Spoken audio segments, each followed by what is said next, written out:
প্রথম আমরা অর্থনৈতিক ইকোনমিক অ্যাফেয়ার্স কমিটি আর পারচেস কমিটি মিটিংয়ে যেটা মেজর জিনিসগুলো আমরা যেটা করেছি আজকে সবচেয়ে উল্লেখযোগ্য হলো জুলাই স্মৃতিঘর, যেটা এটার জন্য আমাদের কতগুলো আপনারা জানেন 5ই অগাস্ট মাননীয় প্রধান উপদেষ্টা উদ্বোধন করবেন ওই জুলাই স্মৃতিঘরের কিছু কনস্ট্রাকশন, হ্যাঁ, স্মৃতি জাদুঘরের ব্যাপারে আমরা অ্যাপ্রুভ করেছি কিছু কাজ, সেটা 5ই অগাস্টের মধ্যে সম্পর্ক কাজ তো অলরেডি শুরু হয়ে গেছে আপনারা জানেন। আর দ্বিতীয়ত একটা যে এলএনজি, অ্যাজ ইউজুয়াল আমরা এলএনজি ইম্পোর্ট করে গ্যাসের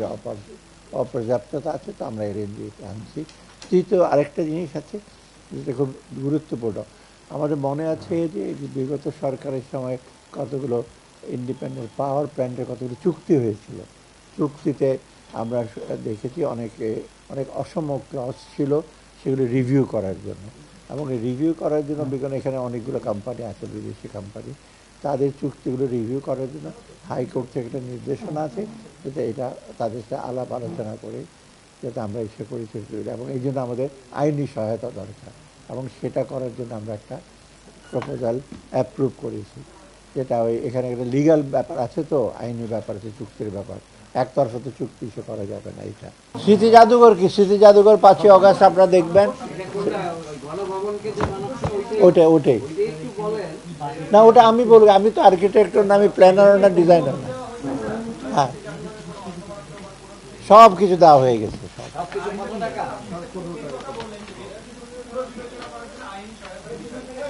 না, হ্যাঁ, সেগুলো আছে, চুক্তি আরো নাম বের করে নেন তারা সব। না, আমি এগুলো স্পেসিফিক বলবো না, জানেন কোন কোন সে পাওয়ার প্ল্যান্ট, সবগুলো পাওয়ার প্ল্যান্ট আপনারা জানেনই তো কারা কাদের সাথে আমাদের চুক্তি আছে দেশে বিদেশে, ওগুলো সবগুলোই রিভিউ করা হবে। আর এটা লিগাল ইস্যু, তো এটা চুক্তিগুলো, সেই জন্য আমরা আইনি সে লাগবে, যেটা হাইকোর্ট থেকে আদেশ দেওয়া হয়েছে, এটা আইনি তার পর্যালোচনা করবে।